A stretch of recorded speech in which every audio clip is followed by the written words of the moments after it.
तो फिल्म की शुरुआत एक कैप्टन से होती है जिसके कपड़े खुद से लथपथ थे। वो एक शॉप में आया तो शॉपकीपर ने देखा कि उसके हाथ में एक टूटा हुआ मंकी टॉय था। शॉपकीपर ने उससे पूछा, तुम्हें क्या हुआ है और ये टॉय क्यों टूटा हुआ है? ड्रम तो बजा ही नहीं रहा। तो कैप्टन ने कहा, अरे शुक्र करो ये कुछ नहीं कर रहा। उनका ये कहना ही था और मंकी ने ड्रम बजाना शुरू कर दिया और इसी शॉप में अजीब काम शुरू हो गए। जैसा कि एक चूहे ने रस्सी काटी, उस रस्सी से जुड़ी चीजें हिली और पलक झपकने जितने वक्त में एक तीर आकर शॉपकीपर के अंदर स्टैब होकर उसे मार गया। उसे चीखने तक का मौका नहीं मिला। इससे ये साबित हुआ कि ये मंकी कर्ज था। जब भी ये ड्रम बजाता तो किसी की मौत हो जाती। ये बात कैप्टन जानते थे।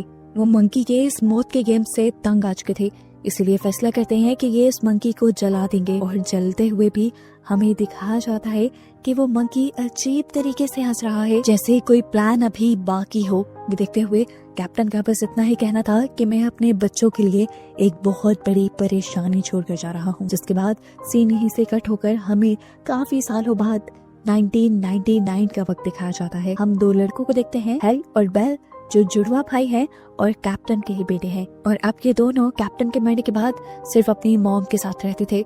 उनकी मॉम भी ज्यादा अपने काम में बिजी रहती थी, तो दोनों का वक्त ज्यादा एक दूसरे के साथ ही गुजरता था। इन दोनों को अपने डैड के बारे में जानने के लिए हमेशा क्यूरियोसिटी रहती थी, लेकिन इनकी मॉम इनसे कभी इनके डैड के बारे में बात ही नहीं करती थी। एक दिन इन्होंने खुद अपने डैड के सामान को चेक करने का फैसला किया, जहाँ पर उनकी मिलिट्री यूनिफॉर्म के साथ उन्हें एक बॉक्स भी मिला। इस बॉक्स को जब खोला गया तो इसमें वही मंकी था जिसे हम मूवी के स्टार्ट में देख चुके हैं। बॉक्स पे लिखा था, इस मंकी में चाबी भरो और फिर देखो क्या होता है। बेल हेल से कहता है, हमें ये चेक करना चाहिए। हेल भी जोश में आकर मंकी के अंदर चाबी घुमा देता है, लेकिन देखता है कि मंकी के अंदर कोई भी चेंजेस नहीं आए थे।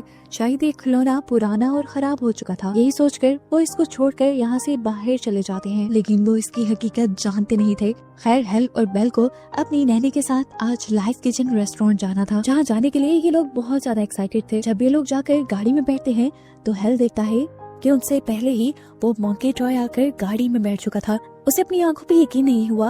वो खुद मंकी टॉय को बॉक्स के अंदर रखकर आया था। फिर उसने ज्यादा ध्यान नहीं दिया और ये लोग चल पड़े। ये लोग रेस्टोरेंट के अंदर आ जाते हैं और जब ये लोग खाना बनता एंजॉय कर रहे होते हैं, तभी हेल को एक अजीब सी आवाज सुनाई देती है, मंकी के ड्रम बजाने की आवाज। उसे ये नहीं समझ आ रहा था कि उसके साथ हो क्या रहा है। वो तो मंकी को गाड़ी में छोड़कर आया था, फिर ये आवाज उसे यहाँ कैसे आ रही थी। अभी इसने ये सब सोचा ही कि एकदम से शेफ की करतब दिखाती नाइफ उड़ते हुए सामने चली गई और हेल की नैनी के गले पर चलकर उसका गला कट कर नैनी की वही मौत हो गई और इन्हें संभलने का मौका तक नहीं मिला। सबको ये एक एक्सीडेंट लग रहा था, लेकिन हेल जानता था कि ये एक एक्सीडेंट नहीं बल्कि ये कुछ और ही है। हेल और बेल अपनी नैनी की मौत से, जो कि उनके सामने ही हुई थी, बहुत ज्यादा डिस्टर्ब हो गए थे। उनकी मॉम उन्हें नैनी के फ्यूनरल पर लेकर जाती है और उन्हें समझाती है कि लाइफ ऐसे ही है, कौन कब मर जाए किसी को नहीं पता। अब ये सब घर आ जाते हैं और हेल जाकर सबसे पहले मंकी टॉय के पास जाता है और उससे पूछता है, क्या ये सब जो हो रहा है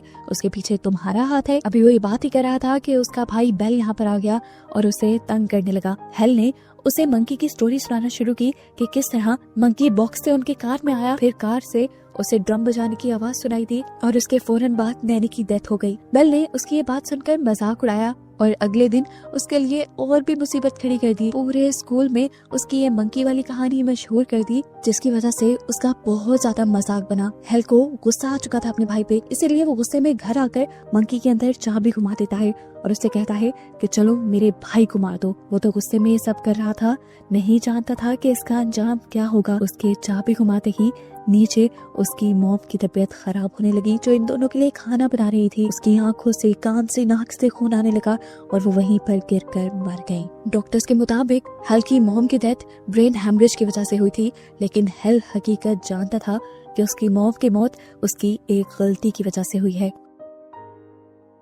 गम और गुस्से में वो घर जाकर एक हथौड़ी से उस मंकी को तोड़ डालता है, लेकिन अगले दिन जैसे ही सुबह उठता है तो उस मंकी को सही सलामत अपने घर पे देखता है इधर दिखाया जाता है कि बेल तो बहुत ज्यादा सदमे में था। वो अपनी मॉम की मौत का सदमा बर्दाश्त नहीं कर पा रहा था। उसने अपनी मॉम के फ्यूनरल के कपड़े भी 3 दिन तक नहीं बदले और फिर तीसरे दिन उन्हें उनके अंकल लेने आ गए, क्योंकि इनके मॉम डैड दोनों ही मर चुके थे। इन्हें किसी की कस्टडी में तो रहना था। यहाँ आने के बाद हेल के दिल में बहुत ज्यादा रिग्रेट था। वो सारी बात बेल को बताना चाहता था। काफी देर हिम्मत करने के बाद उसने बेल को बता भी दिया कि उसकी मॉम की मौत उस मंकी के ड्रम बजाने की वजह से हुई है और इसके पीछे गलती भी मेरी है। मैंने ये गुस्से में